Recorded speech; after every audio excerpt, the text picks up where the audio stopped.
Hay un impuesto que se paga en silencio. No aparece en ninguna factura. No tiene nombre en el lenguaje cotidiano, pero lo conoces por sus síntomas. Esa sensación al final del día de haberte diluido en las necesidades de otros, de haber dicho que sí cuando algo dentro de ti decía que no, de haberte hecho más pequeño para que otros cupieran más cómodos. Ese impuesto se llama amabilidad sin estructura, y es el más caro que existe. Nadie te dijo que la bondad sin límites tiene un precio. Al contrario, te enseñaron que ser amable construye relaciones, que el sacrificio demuestra valor, que decir sí es generoso y decir no es egoísta. Esas enseñanzas no eran maliciosas, pero eran incompletas, porque omitían una verdad que la experiencia eventualmente revela con dureza. Las personas no respetan el acceso ilimitado. Lo aprovechan, no necesariamente con mala intención, sino porque el comportamiento humano siempre se expande hacia donde encuentra menos resistencia. Lo que ocurre cuando eres constantemente disponible, constantemente flexible, constantemente dispuesto a ceder, no es que acumulas gratitud, es que te vuelves invisible como persona y visible solo como función. Dejas de ser alguien con quien interactuar y te conviertes en un recurso que se usa. Eso no es respeto, es conveniencia. Y la diferencia entre los dos, aunque pueda sentirse sutil, lo cambia todo. Este audiolibro no trata sobre volverse frío, no trata sobre rechazar a las personas ni construir muros, trata sobre algo mucho más preciso. Aprender a ser genuinamente amable desde un lugar de solidez interior en lugar de desde el miedo a decepcionar. Existe una diferencia enorme entre ayudar porque lo eliges y ayudar porque no sabes cómo no hacerlo. Entre ceder porque tiene sentido y ceder porque la incomodidad de no ceder te paraliza. Esa diferencia no siempre se ve desde afuera, pero la persona que la vive la siente en cada interacción. Lo que aprenderás aquí no requiere que cambies tu carácter, requiere que dejes de traicionarlo. Verás cómo funciona el mecanismo por el que el exceso de amabilidad erosiona el respeto, incluso cuando las intenciones son completamente genuinas. Aprenderás por qué el lenguaje que usas, el tono con que hablas, el momento en que estableces expectativas y tu relación con la aprobación ajena determinan en gran medida cómo te tratan los demás. Y comprenderás que el respeto no se pide. Se construye en silencio a través de la coherencia entre lo que piensas, lo que dices y lo que haces. Es importante nombrar algo que este audiolibro no es. No es una guía para convertirse en alguien frío, calculador o distante. No trata sobre construir muros ni sobre tratar a los demás con desconfianza sistemática. Las personas que leen ese tipo de consejo con frecuencia terminan en el extremo opuesto del problema original. De ser demasiado porosas, pasan a ser demasiado rígidas, y ambos extremos producen relaciones empobrecidas.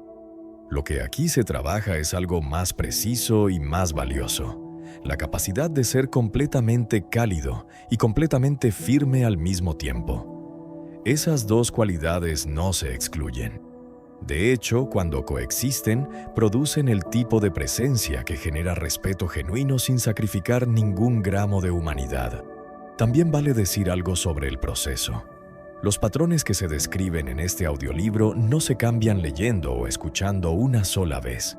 Se cambian con práctica repetida en los momentos reales, cuando el reflejo antiguo se activa y hay que elegir si seguirlo o no. Esa elección al principio es incómoda.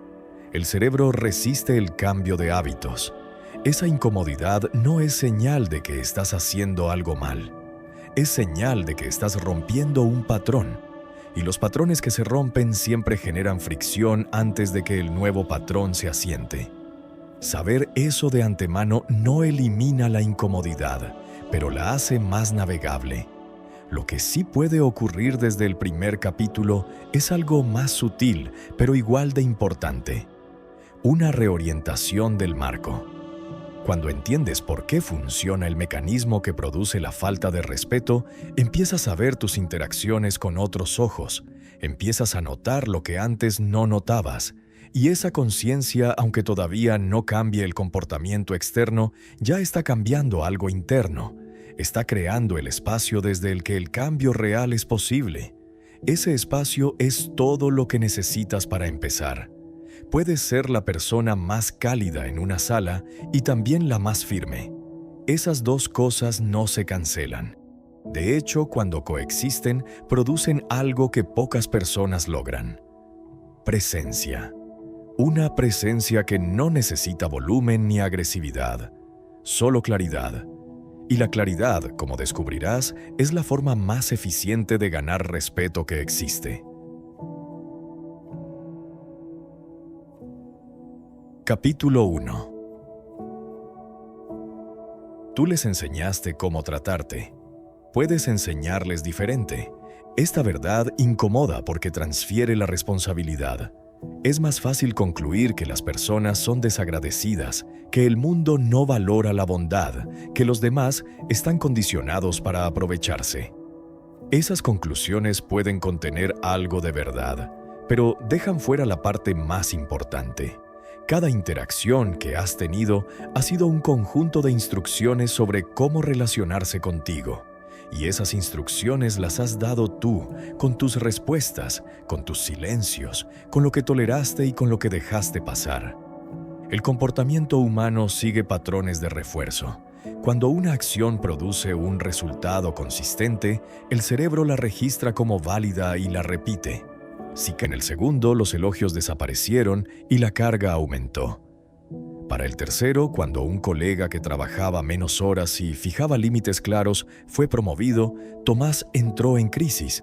Lo que no había visto era esto. Su confiabilidad era apreciada, pero su ausencia de límites había convertido su trabajo extraordinario en el nuevo estándar ordinario. Nadie lo percibía como alguien que daba más de lo esperado. Lo percibían como alguien cuyo techo era exactamente lo que daba. El problema de Tomás no era que trabajara duro, era que no había dejado espacio para que su trabajo se distinguiera del mínimo. Cuando todo es extraordinario, nada lo es. Cuando siempre cedes, tu sesión pierde valor. Cuando nunca opones resistencia, desapareces como interlocutor y te conviertes en superficie. Y las superficies no se respetan, se usan. El primer movimiento para cambiar esto no es dramático. Es interno y es una pregunta honesta. ¿Qué patrones de comportamiento ajeno he estado reforzando con mi manera de responder? No para generar culpa, sino para desarrollar conciencia, porque la conciencia es el único punto de partida desde el que puede ocurrir un cambio real. Una vez que ves qué estás enseñando, puedes empezar a cambiar el currículo.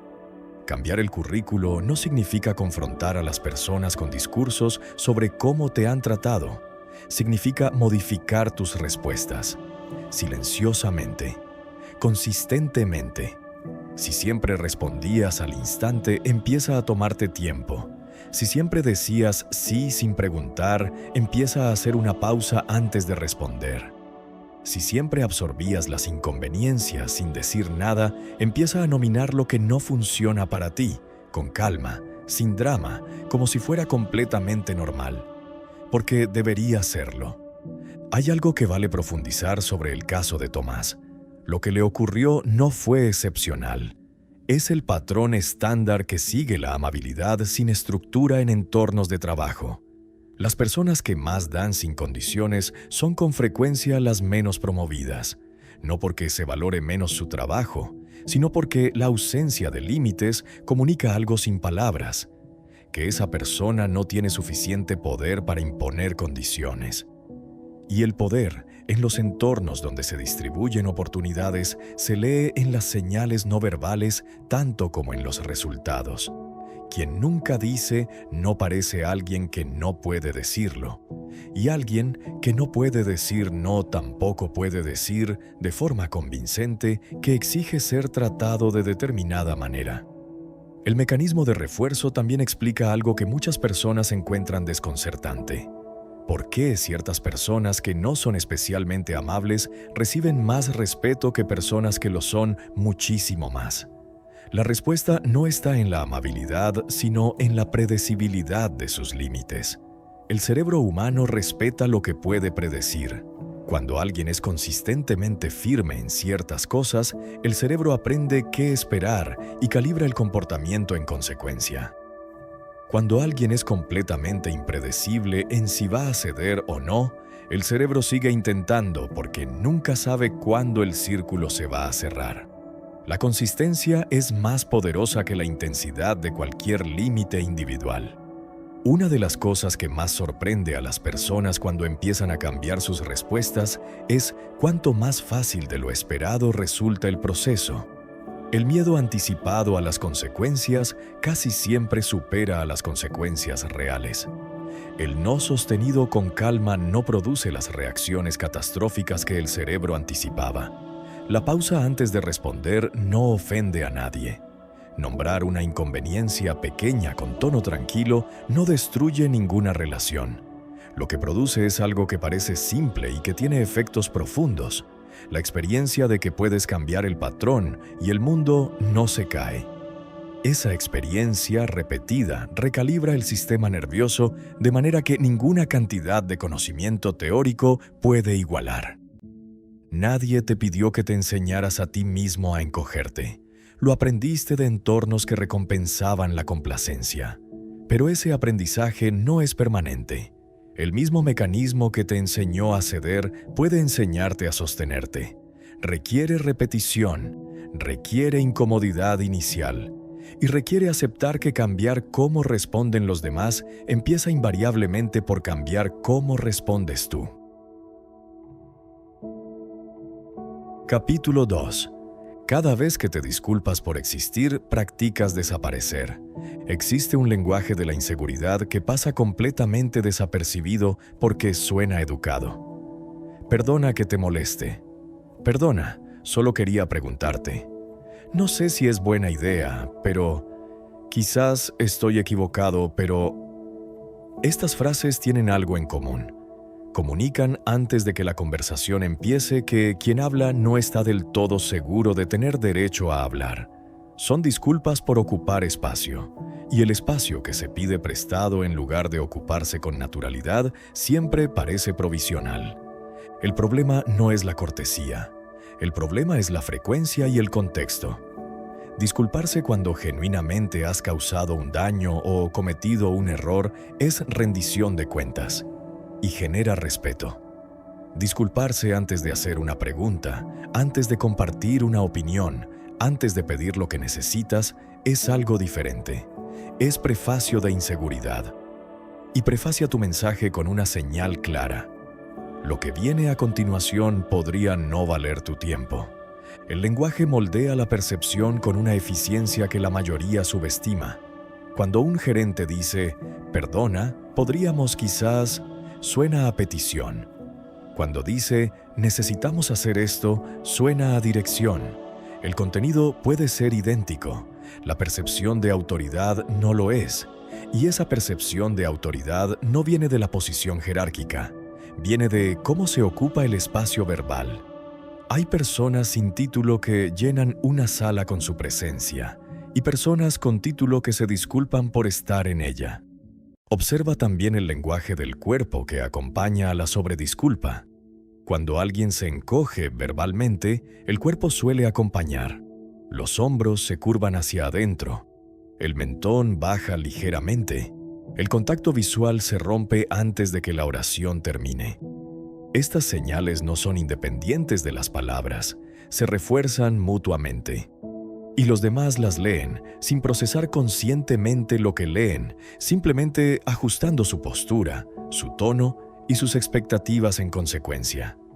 Existe una distinción que clarifica todo esto: la diferencia entre humildad y borramiento propio. La humildad es la capacidad de escuchar, de reconsiderar, de reconocer los propios límites sin perder el centro. Es una fortaleza silenciosa. El borramiento propio es otra cosa. Es la práctica habitual de reducir la propia presencia para minimizar la posibilidad de conflicto o desaprobación. La humildad construye respeto. El borramiento lo erosiona. Y el lenguaje de la sobredisculpa pertenece al borramiento, aunque en apariencia suene a humildad. El reemplazo no requiere volverse brusco, requiere precisión.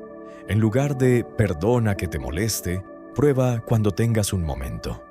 En lugar de perdona si es una tontería, prueba aquí va una idea. En lugar de quizás estoy equivocado, pero prueba directamente lo que piensas y deja que la oración se sostenga por sí sola. La brevedad se percibe como control. El control se percibe como seguridad. La seguridad genera respeto. La cadena es directa. Existe otro tipo de disculpa que merece atención separada. La disculpa reactiva. Es la que aparece automáticamente cuando alguien más comete un error que te afecta a ti. Alguien te choca en el pasillo y te disculpas. Alguien llega tarde a una cita y te disculpas por haberlos hecho esperar. Alguien malinterpreta lo que dijiste y te disculpas por no haberte explicado mejor, aunque la explicación haya sido perfectamente clara. Esa disculpa reactiva es el corolario del lenguaje de inseguridad. No solo te disculpas por ocupar espacio, también por el espacio que otros ocupan de manera inapropiada. Y ese patrón, aunque parece cortesía, comunica algo preciso. Que eres tú quien tiene la responsabilidad de que todo esté bien, independientemente de quién haya causado el problema. Cambiar este patrón no requiere convertirse en alguien que nunca se disculpa. Requiere desarrollar la capacidad de distinguir entre las disculpas que tienen sentido y las que son reflejos de inseguridad. Cuando hayas causado un daño real, la disculpa es información valiosa para quien la recibe y te genera credibilidad. Cuando la disculpa precede a algo que no requiere ningún perdón, simplemente diluye tu presencia antes de que empieces a hablar. Esa distinción practicada afila el peso de cada palabra que dices, y cuando las palabras tienen peso, las personas escuchan diferente. Vale también mencionar cómo se siente el cambio al principio. Para alguien que ha estado usando disculpas como prefacio durante años, ocupar el espacio sin pedirlo prestado produce una incomodidad física real.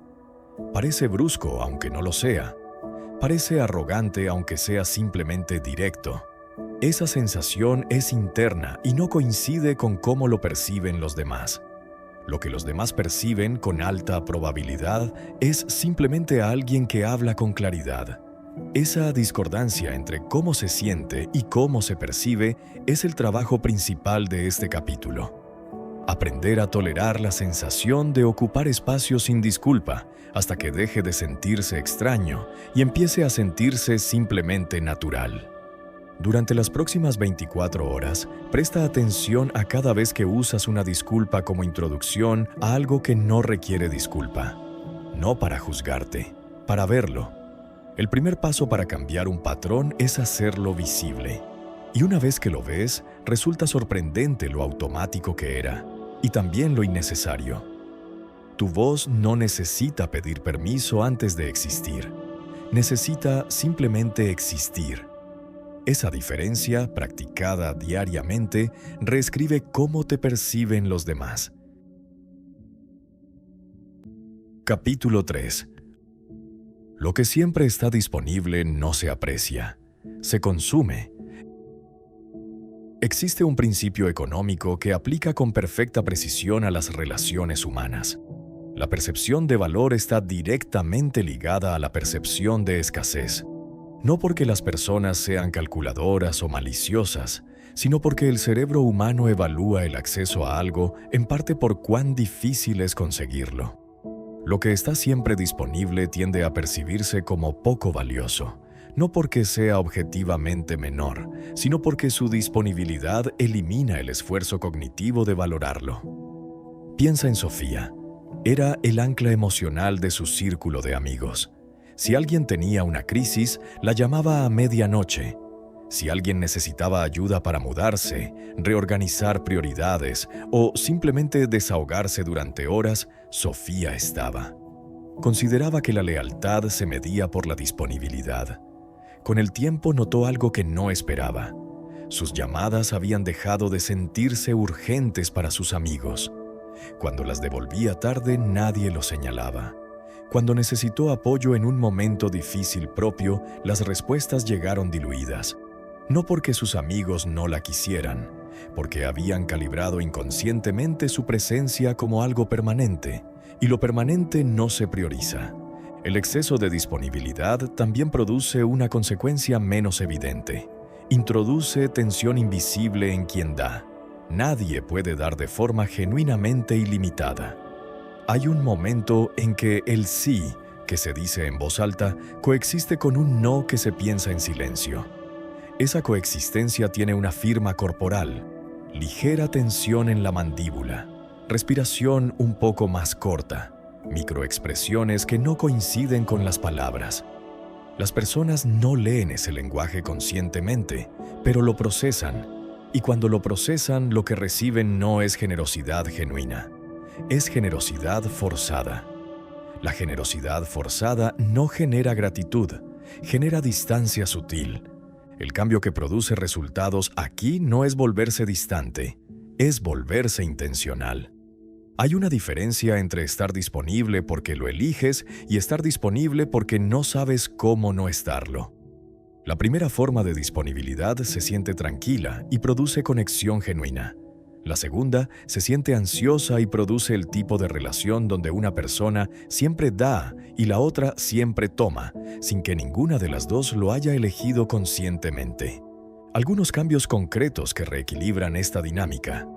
Tomar tiempo antes de responder a solicitudes en lugar de responder automáticamente. Dejar que haya silencio antes de ofrecerse. Entregar exactamente lo acordado en lugar de sobreentregas que se vuelven expectativas. Estas acciones no son manipulación, son calibración. Estás ajustando la señal que emites sobre cuán accesible eres, y esa señal determina en gran medida cómo es tratado lo que ofreces. También hay un efecto colateral positivo de reducir la disponibilidad automática. Cuando finalmente dices sí, ese sí tiene peso. La persona que lo recibe sabe que es una elección genuina, no un reflejo. Y las elecciones genuinas generan gratitud real. El sí que cuesta algo se aprecia. El sí que es automático se da por sentado. Esa diferencia no requiere que te vuelvas escaso artificialmente, solo requiere que dejes de ser infinitamente accesible. Existe un tipo de disponibilidad que merece mención especial porque es la más difícil de identificar.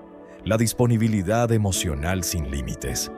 Es la de la persona que siempre tiene espacio para escuchar los problemas ajenos, que siempre absorbe el estado emocional de los demás y que nunca comunica cuando no está en capacidad de hacerlo. Con el tiempo, esa persona se convierte en el contenedor emocional del grupo, el lugar al que todos van a descargar porque siempre ha estado disponible para eso. Y cuanto más consistentemente ha estado disponible, menos percibe el entorno que hay un límite posible. Establecer ese límite después de años de disponibilidad total se siente como un cambio drástico, aunque en realidad sea simplemente el reconocimiento de lo que siempre debió existir. La intencionalidad tiene un efecto sobre la calidad de lo que se da que va más allá de la percepción ajena. Afecta la calidad de la experiencia propia al dar. Cuando alguien ayuda porque lo elige, sin la presión de que decir no es una opción, la experiencia de ayudar es genuinamente positiva.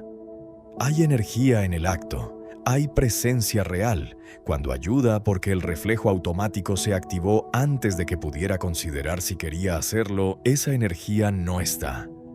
El acto se cumple, pero se cumple con una parte del sistema nervioso resistiendo. Y esa resistencia produce el cansancio peculiar que no corresponde al esfuerzo físico, el que viene de haber dado desde el vacío en lugar de desde la abundancia.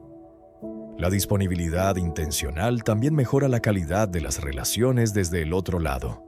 Cuando las personas saben que tu sí es una elección real, empiezan a tratarlo de manera diferente. Ya no asumen que estás disponible sin preguntarlo. Empiezan a preguntar en lugar de asumir, a agradecer en lugar de dar por sentado, a valorar el acceso porque saben que no es ilimitado. Ese cambio en la dinámica no requiere ningún discurso ni ninguna confrontación. Se produce solo cuando cambias la señal que emites. Y la señal cambia cuando empiezas a elegir en lugar de a reflejar. Esta semana, antes de responder cualquier solicitud, haz una pausa de al menos 3 segundos. Nota qué ocurre en ese silencio. Si hay tensión, si el sí sería automático o elegido, si hay algo dentro de ti que querría decir otra cosa. No tienes que actuar sobre esa información inmediatamente. Solo necesitas verla. Esa visibilidad es el primer paso para que tu generosidad deje de ser un reflejo y se convierta en una elección. Las elecciones tienen peso, los reflejos no. Capítulo 4. No es una oración completa. Deja de añadirle excusas. El no sale. Y entonces comienza el problema. Porque para la mayoría de las personas, el no es el final de la frase. Es el inicio de una explicación que puede durar minutos, que incluye razones, contexto, alternativas, disculpas, y con frecuencia termina tan cerca del sí que la diferencia es meramente semántica. No puedo este fin de semana porque tengo muchas cosas, y la verdad he estado muy ocupado. Y quizás si fuera en otro momento, pero también depende de... Lo que empezó como límite terminó como negociación. Y en una negociación, quien explica más tiene la posición más débil. La explicación excesiva nace del miedo. Miedo a ser malinterpretado. Miedo a parecer egoísta. Miedo a que la relación se deteriore. Miedo a que el otro piense algo negativo. Todos esos miedos son comprensibles, pero producen el efecto contrario al que buscan. En lugar de suavizar el rechazo, abren la puerta a la negociación. Cuando das razones, le entregas a la otra persona material para debatir. Estoy muy ocupado. Solo serían 10 minutos. Tengo muchos proyectos. Todo el mundo los tiene. En ese momento ya no estás estableciendo un límite, estás defendiéndote. Y quien se defiende ya cedió terreno. Claudia era conocida en su departamento como la persona a quien siempre podía acudir. Un día, su jefe le pidió que asumiera un proyecto adicional en un momento en que ya estaba al límite. Normalmente habría dicho sí con una sonrisa. Esta vez hizo una pausa, sintió la presión subir, el reflejo de justificarse formarse en su mente. En lugar de eso, dijo simplemente, «En este momento no puedo asumir más». Silencio. Su jefe la miró. Claudia no llenó ese silencio. No añadió razones, no ofreció alternativas. El jefe asintió. «De acuerdo, lo reasigno». Fin de la conversación, sin drama, sin consecuencias, sin catástrofe, solo el sonido de un límite sostenido. Lo que Claudia descubrió, y lo que la mayoría descubre cuando lo practica por primera vez, es que el miedo a las consecuencias del no es casi siempre más grande en la mente que en la realidad. El no sostenido con calma y sin exceso de justificación no suele producir hostilidad. Produce, a veces, sorpresa. Y la sorpresa es señal de que el patrón anterior estaba tan instalado que el cambio lo interrumpe. Eso es exactamente lo que se busca. Hay también un error frecuente al decir no, ofrecer alternativas inmediatas para suavizar el golpe. No puedo esta semana, pero quizás la próxima. Ese movimiento nace de la misma incomodidad que la sobreexplicación. No le debes compensación a nadie por proteger tu tiempo o tu energía. A veces la alternativa tiene sentido ofrecerla, pero que sea una elección genuina, no una multa que pagas por haber dicho no. El tono del no importa tanto como las palabras. Un no irritado comunica resentimiento acumulado. Un no ansioso comunica que la línea no es del todo firme. El no que genera respeto es neutro y tranquilo, sin suba al final de la oración, sin disculpa añadida, sin llenado inmediato del silencio que sigue. Eso no me funciona. Pausa.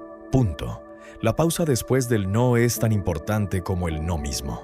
Es donde demuestras que no necesitas correr a suavizar lo que acabas de decir. Hay una distinción que transforma completamente la experiencia de decir no. La diferencia entre un no desde el miedo y un no desde la claridad. El no desde el miedo busca protegerse de las consecuencias. Sale tenso, justificado en exceso, acompañado de anticipación de la reacción ajena. El no desde la claridad sale de un lugar diferente, del reconocimiento tranquilo de que algo no coincide con lo que está disponible o con lo que tiene, aunque incómodo, produce mucho menos daño a largo plazo que el no que se guarda y se convierte en resentimiento. Una última nota sobre el no. Su efecto sobre quien lo dice es tan importante como su efecto sobre quien lo recibe. Cada vez que alguien dice no a algo que no quería hacer y el mundo no se cae, ese sistema nervioso aprende algo nuevo. Aprende que el no es sobrevivible, que las relaciones pueden tolerar el no, que el valor propio no depende de la aprobación constante de quien recibe el no.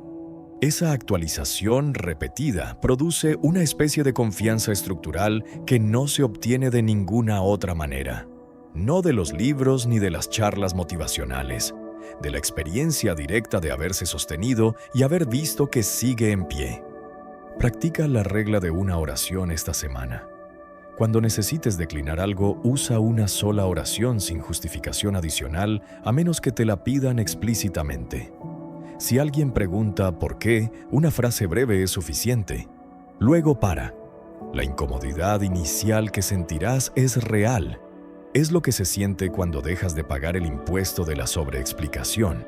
Esa incomodidad se reduce con cada repetición, y lo que crece en su lugar es algo más valioso, la sensación de que tu propio no te respalda. Capítulo 5. Lo que no acuerdas al principio, lo peleas al final. Existe un momento crítico en toda relación, amistad, colaboración o trabajo. Los primeros días. Ese momento es donde se escribe el guión no escrito de cómo va a funcionar todo lo que viene después. El problema es que la mayoría de las personas amables llega a ese momento con la estrategia equivocada. Ser lo más fácil posible para causar buena impresión. Dicen sí a todo. Responden de inmediato. Absorben las inconveniencias sin señalarlas. Se adaptan antes de que nadie se los pida. Y sin saberlo están escribiendo un guión que será muy difícil reescribir más adelante. El problema de ese guión es que no dice, esta persona es generosa. Dice, así es como funciona esta relación. Y cuando meses después intentas cambiar los términos, el otro no experimenta un ajuste. Experimenta una traición al contrato que tú mismo escribiste. ¿Por qué de repente eres tan difícil? Antes nunca tenías problema. Esa respuesta no es manipulación, es confusión genuina ante un cambio de patrón que nunca fue anunciado porque nunca fue negociado. Las expectativas que creas por comportamiento son tan reales como las que creas por palabra. Los límites establecidos temprano no solo previenen el resentimiento futuro, producen algo inmediato: claridad.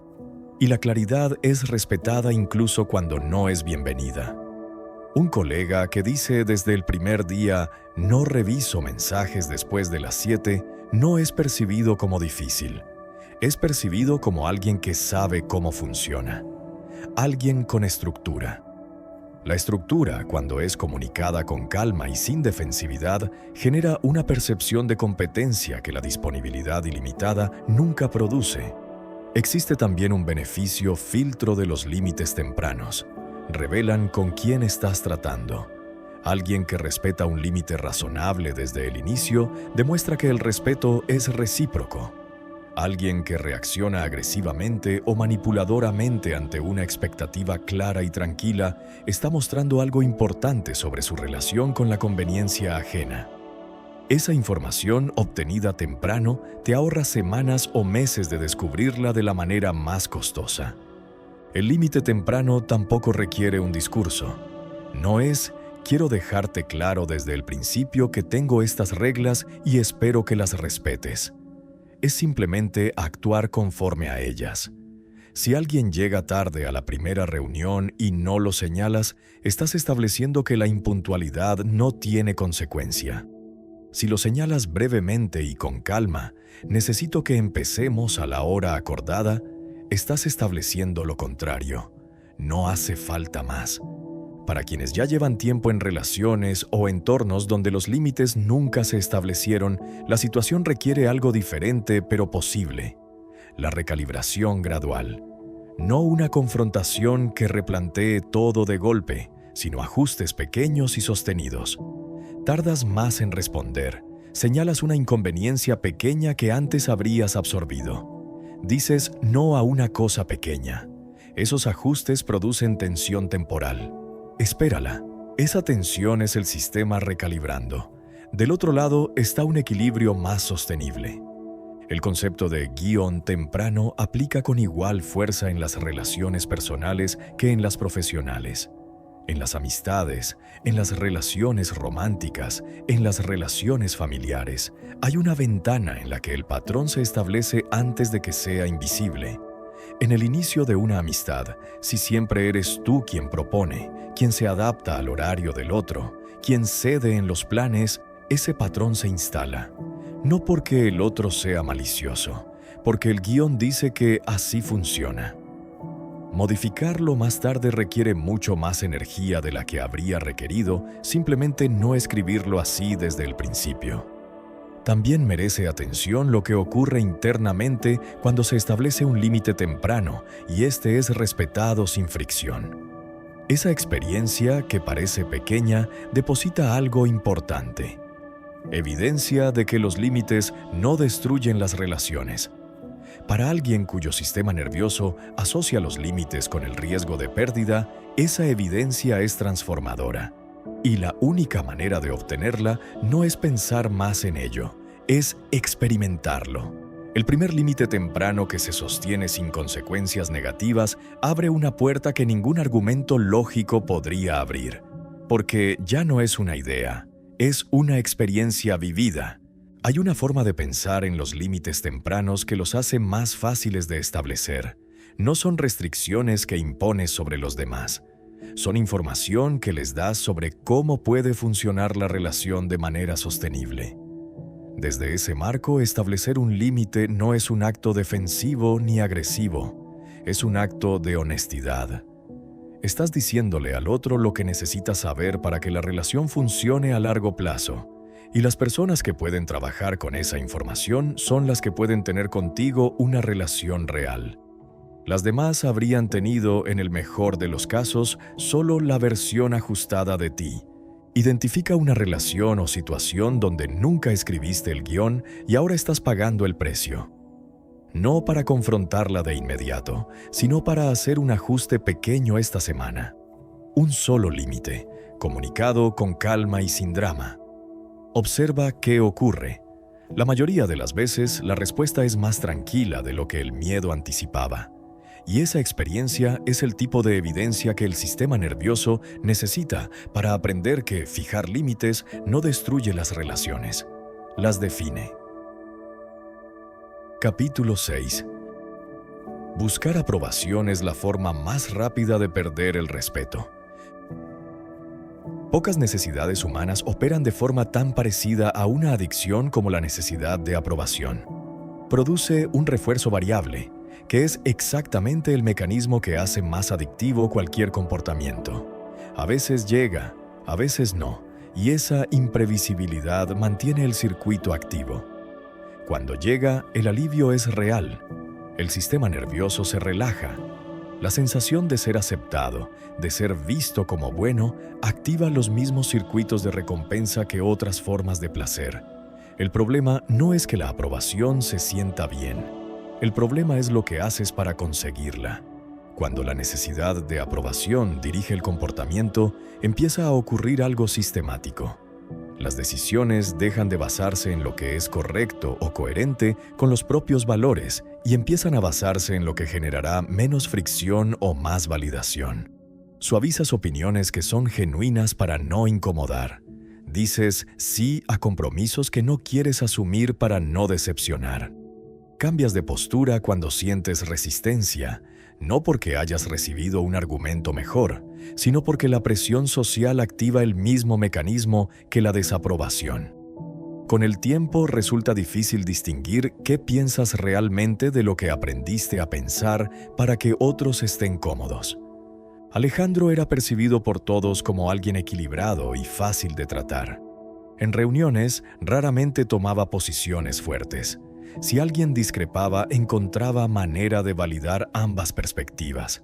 Si había tensión, mediaba. Creía que esto lo hacía buen compañero. Lo que no veía era que también lo hacía invisible como pensador. Sus ideas no generaban reacción porque raramente llegaban a sonar como ideas propias. Sonaban como síntesis de lo que los demás ya habían dicho. Un día, en una reunión importante, el jefe le preguntó directamente su opinión sobre una decisión estratégica. Alejandro sintió el vacío. No sabía qué pensaba porque llevaba tanto tiempo calibrando sus opiniones hacia la aprobación que había perdido contacto con su propio criterio. La recuperación de ese criterio no es dramática, ni requiere convertirse en alguien confrontacional. Requiere practicar la tolerancia a la incomodidad social en dosis pequeñas y deliberadas, expresar una preferencia que difiera del grupo, sostener una posición cuando alguien la cuestiona, si tienes razones para sostenerla, rechazar algo sin ofrecer una explicación elaborada. Cada uno de esos actos pequeños entrena el sistema nervioso en una lección nueva. La desaprobación no es peligro, es solo incomodidad. Y la incomodidad pasa. Hay una paradoja que merece atención, no ¿cómo lo van a recibir? Y esas dos preguntas producen respuestas completamente diferentes. La primera te hace mejor, la segunda te hace más flexible.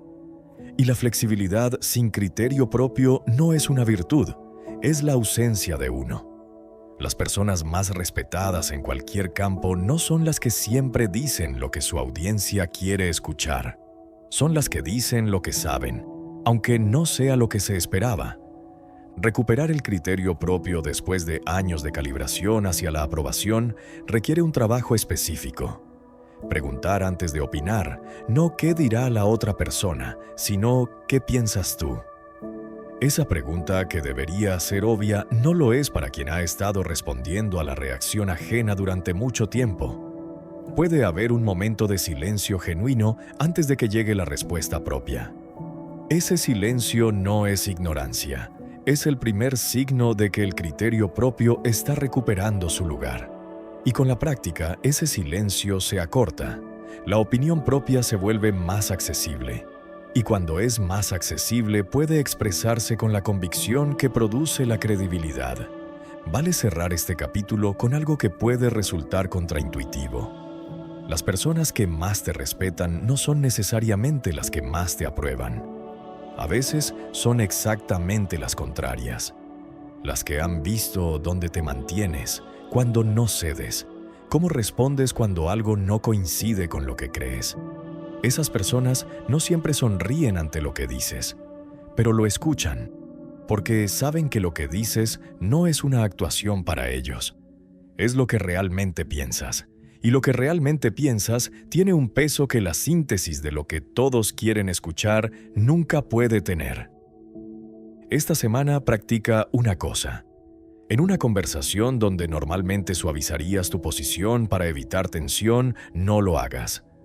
Mantén lo que piensas, dicho con calma y sin agresividad. Observa lo que ocurre. La mayoría de las veces, el resultado es mucho más manejable de lo que el miedo anticipaba. Y esa experiencia repetida es la que reescribe la creencia de que sostenerse uno mismo equivale a arriesgar la relación. Casi nunca lo hace. Lo que hace es definirla. Capítulo 7. Tu voz comunica todo antes de que empieces a hablar. Las palabras son la parte más consciente de la comunicación, pero la percepción que produce una comunicación está determinada en mayor medida por todo lo que las rodea: el ritmo al que se dicen, el tono en que se emiten, la postura que las acompaña, el contacto visual que las sostiene o que las abandona. Una afirmación firme dicha con voz temblorosa y mirada que se escapa al final no suena firme. Suena a alguien que dice algo firme y simultáneamente pide disculpa por haberlo dicho. Y esa ambigüedad es exactamente lo que socava la autoridad de las palabras. El tono no se controla con un esfuerzo de voluntad en el momento de hablar. Se controla regulando el estado interno que lo genera. El tono es un síntoma, no una causa. Si sientes ansiedad antes de establecer un límite, esa ansiedad aparecerá en la voz, aunque conscientemente intentes sonar tranquilo. Si sientes culpa al decir no, esa culpa suavizará las palabras de maneras que no planeas. El camino más eficiente hacia un tono estable no es practicar cómo suenas, es trabajar en cómo te sientes al sostener lo que dices. Dicho eso, hay aspectos técnicos del habla que pueden practicarse y que producen efectos reales. El primero es el ritmo.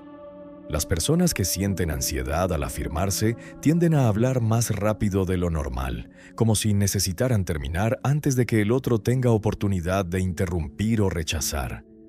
Ese ritmo acelerado comunica nerviosismo, incluso cuando las palabras son perfectamente correctas. Desacelerar un 10% produce una diferencia perceptible en cómo aterrizan las palabras. El segundo elemento es el final de las oraciones. En muchas lenguas, incluido el español, existe una tendencia a subir el tono al final de una oración afirmativa, convirtiendo lo que debería sonar como declaración en algo que suena como pregunta. Esa suba comunica incertidumbre. Practica terminar las oraciones con tono plano o ligeramente descendente. Eso comunica finalidad. Y la finalidad, percibida de forma no verbal, reduce la probabilidad de que el otro sienta que hay margen para negociar. El tercero es el silencio post-afirmación. La mayoría de las personas que se sienten inseguras al afirmarse llena el silencio que sigue a una declaración firme con palabras adicionales. Justificaciones, suavizaciones, humor nervioso, preguntas sobre si el otro entiende. Ese llenado del silencio comunica que la declaración necesita ser defendida o suavizada. El silencio sostenido con calma después de una afirmación firme comunica exactamente lo contrario, que la declaración no necesita nada más. Sostenerse en ese silencio brevemente, 2 o 3 segundos, requiere práctica y produce un efecto desproporcionado al esfuerzo. La postura también importa, y no de forma decorativa. Cuando los hombros están inclinados hacia adelante y el mentón bajo, la voz se comprime físicamente. Cuando la postura es erguida y los hombros están relajados hacia atrás, la voz tiene más espacio para proyectarse. Esa proyección no es volumen, es presencia. Y la presencia se percibe antes de que empieces a hablar. Hay un elemento de la comunicación no verbal que recibe menos atención de la que merece: el contacto visual sostenido. La mayoría de las personas que sienten inseguridad al afirmarse rompe el contacto visual en el momento más crítico de la afirmación, justo cuando están diciendo la parte que importa. Ese movimiento, aunque involuntario, comunica que la persona misma no está del todo convencida de lo que dice. El contacto visual sostenido durante una declaración firme no requiere intensidad ni confrontación, solo presencia. La capacidad de estar con el otro mientras se dice algo que podría no gustarle, sin necesitar escapar de su reacción anticipada. Ese tipo de contacto visual es uno de los marcadores más claros de seguridad interior que existe. También merece atención el ritmo al que se conceden los turnos de habla. Las personas que ceden su turno demasiado rápido ante cualquier intento de interrupción comunican sin palabras que su propio hilo de pensamiento no tiene prioridad. Aprender a sostener el turno no requiere hablar más alto ni confrontar la interrupción directamente. Basta con continuar con la misma voz, al mismo ritmo, como si la interrupción no hubiera ocurrido. Ese gesto tan pequeño comunica algo que ningún volumen puede comunicar: que lo que se está diciendo merece ser terminado. Y cuando se percibe eso, la mayoría de las personas ajusta su comportamiento sin que nadie tenga que pedirlo. El trabajo en la comunicación no verbal no es un sustituto del trabajo interno que este audiolibro describe. Es su expresión exterior. Cuando alguien genuinamente ha desarrollado claridad sobre dónde está, qué piensa y qué no está dispuesto a tolerar, esa claridad se manifiesta en el cuerpo sin esfuerzo consciente. La postura se ajusta, el ritmo se estabiliza, el contacto visual se sostiene, las palabras innecesarias desaparecen.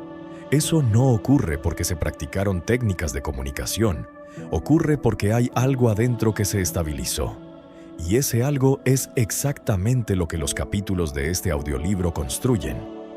Practica este ejercicio esta semana. Frente a un espejo, di una afirmación firme que normalmente te costaría. Eso no me funciona. Necesito más tiempo para esto. No estoy disponible. Dila más despacio de lo que normalmente hablarías. Deja que el tono baje al final. Sostén el contacto visual con tu reflejo 2 segundos después de terminar. Nota la diferencia entre cómo se siente eso y cómo se siente cuando la dices con ansiedad. Esa diferencia es el trabajo, no un truco de comunicación, una regulación interna que se practica hasta que se vuelve natural. Capítulo 8. Sin estándares, la amabilidad se convierte en permiso. La amabilidad es un valor. Los estándares son una estructura. Y sin estructura, incluso los mejores valores colapsan bajo el peso de lo que los demás pueden obtener de ellos. Muchas personas creen que ser suficientemente buenas, suficientemente pacientes, suficientemente comprensivas, producirá automáticamente el tipo de trato que desean. Es una creencia generosa y es incompleta, porque las personas no se elevan a las intenciones de los demás. Se ajustan a los estándares que los demás demuestran, no los que declaran. Un estándar no es un ultimátum ni una amenaza. Es un comportamiento repetido que ejecutas con consistencia. No se anuncia en discursos, se demuestra en acciones. Si alguien te interrumpe y dices, déjame terminar con calma y continúas, eso es un estándar. Si lo dejas pasar, también lo es. Si alguien cancela planes de último momento y reprograma sin comentario, estás estableciendo que eso tiene costo cero. Si lo nombras brevemente, estás estableciendo lo contrario. En ningún caso necesitas hacerlo con emoción. La emoción hace que suene a queja. La calma hace que suene a estructura. La diferencia entre la amabilidad sin estructura y la amabilidad con estándares se parece a la diferencia entre agua sin contenedor y agua en una copa. El agua es la misma. Con contenedor tiene forma, dirección, utilidad. Sin él se dispersa. Los estándares son el contenedor de la amabilidad. Permiten que la generosidad fluya hacia donde tiene impacto sin perderse en todas las direcciones al mismo tiempo. Existe un miedo común ante los estándares que harán que las personas se alejen. Ese miedo tiene cierta base real. Algunas personas sí se alejan cuando dejas de ser ilimitadamente conveniente, y eso es información valiosa, no pérdida. Quienes se alejan cuando aparecen estándares razonables revelaron algo sobre la naturaleza de su presencia en tu vida. Estaban ahí principalmente por lo que podían obtener. Quienes permanecen y ajustan su comportamiento revelaron algo diferente. Respetan la claridad. Las relaciones que sobreviven a la introducción de estándares son significativamente más sólidas que las que nunca los tuvieron. También importa el seguimiento. La mayoría de las personas declara un estándar una vez y, ante la primera presión o resistencia, lo abandona. Ese abandono no pasa desapercibido. Comunica que el estándar era negociable. Y los estándares negociables son, en efecto, sugerencias. Las sugerencias no generan respeto. La consistencia sí. No necesitas una sola gran confrontación. Necesitas la misma respuesta tranquila, repetida cuantas veces sea necesario, sin escalada emocional. Los estándares más poderosos son los más simples. No hablo de ninguna manera ofensiva. No comprometo tiempo que no tengo disponible. No participo en dinámicas que violan mi dignidad. Esos no son ataques ni ultimátums. Son la arquitectura de una relación posible. Y cuando están presentes, algo curioso ocurre. La amabilidad que sí das se percibe diferente, porque ya no es automática, es elegida, y lo que se elige se aprecia de una manera que lo automático nunca logra. Los estándares también funcionan como herramienta de autoconocimiento. Cuando alguien empieza a definir de forma explícita lo que no está dispuesto a tolerar, con frecuencia descubre que no sabía con precisión qué era eso. La incomodidad había sido vaga, difusa, una sensación de que algo no funcionaba sin poder nombrarlo. El proceso de convertir esa sensación en un estándar concreto obliga a una claridad que tiene valor más allá de la relación específica. Produce un mejor conocimiento de las propias necesidades, de los límites que importan y de los que son en realidad flexibles. Y ese conocimiento, que suena teórico, es extraordinariamente práctico. Permite comunicar lo que se necesita de forma clara en lugar de esperar que los demás lo adivinen a través del resentimiento acumulado. Hay un aspecto del seguimiento de estándares que merece subrayarse especialmente: lo que ocurre la segunda y la tercera vez que el estándar es desafiado. La primera vez que se establece un límite puede producir sorpresa en el otro. La segunda vez que se hace cumplir es cuando el patrón empieza a ser reconocible. La tercera es cuando se instala como expectativa. Ese proceso requiere que la respuesta sea consistente, no perfecta. No se trata de no tener nunca un momento de cedimiento o de nunca mostrarse flexible. Se trata de que el núcleo del estándar se mantenga reconocible a lo largo del tiempo. Esa reconocibilidad es lo que construye la reputación que genera respeto antes de que empieces a hablar. Cerrar con algo que resume todo lo que este capítulo trata de transmitir.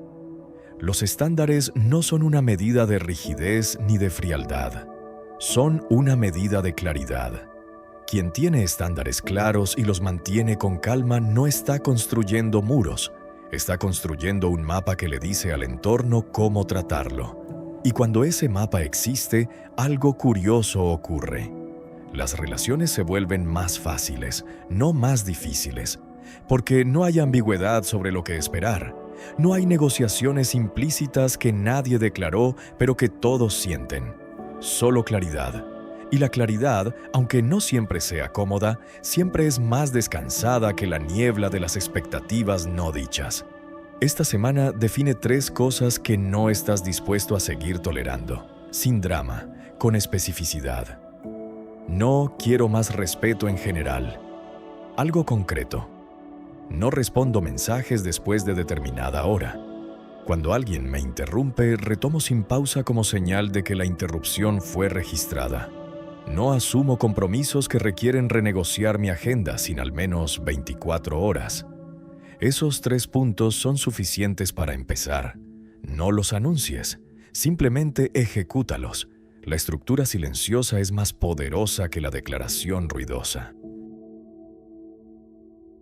Llegaste al final de este audiolibro. Y lo que espero que te lleves no es una colección de técnicas, sino una reorientación más profunda.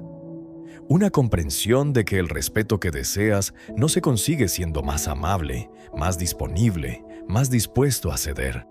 Se consigue siendo más coherente. Coherente entre lo que piensas y lo que dices, entre lo que dices y lo que haces, entre los valores que declara y los estándares que demuestras. ¿Has visto cómo el exceso de amabilidad sin estructura enseña a los demás a subestimarte, aunque esa no haya sido la intención de ninguna de las partes? ¿Has entendido por qué el lenguaje de la disculpa innecesaria reduce tu presencia antes de que hayas dicho nada importante? ¿Has comprendido que la disponibilidad ilimitada erosiona el valor percibido de lo que ofreces? No porque lo que ofreces sea menor, sino porque la escasez y la intencionalidad son las que dan peso a cualquier cosa. ¿Has aprendido que el no puede ser una oración completa? Que las expectativas escritas al principio de una relación son infinitamente más fáciles de sostener que las que se intentan introducir después? Y que el respeto no crece donde crece la aprobación, sino donde crece la consistencia. Lo que viene ahora no es una transformación de personalidad. Es una serie de microajustes que, repetidos con constancia, producen un cambio real en cómo te perciben y, más importante, en cómo te percibes a ti mismo. La pausa antes de decir sí. La oración que no necesita disculpa prefacio. el no que se sostiene sin colapsar ante la primera presión, el tono que no tiembla, el silencio que no necesita llenarse, el estándar que se ejecuta sin drama. Esos son los movimientos. Habrá incomodidad. La habrá porque los patrones que estás modificando llevan tiempo instalados y el cerebro resiste el cambio de patrones. Habrá momentos donde el reflejo antiguo sea más rápido que la intención nueva. Eso no es fracaso. Es el proceso normal de reescribir un comportamiento habitual. Lo que importa no es la perfección en cada momento, es la dirección consistente a lo largo del tiempo. Algunas personas responderán bien a los cambios que hagas, sentirán la firmeza y la respetarán. Otras puede que se incomoden, especialmente quienes se habían acostumbrado a una versión tuya más permeable. Deja que esa incomodidad sea de ellas. No es tu trabajo absorberla. Tu trabajo es mantener la coherencia. Y esta es la promesa concreta. Cuando te respetas de forma consistente, tu sistema nervioso se estabiliza.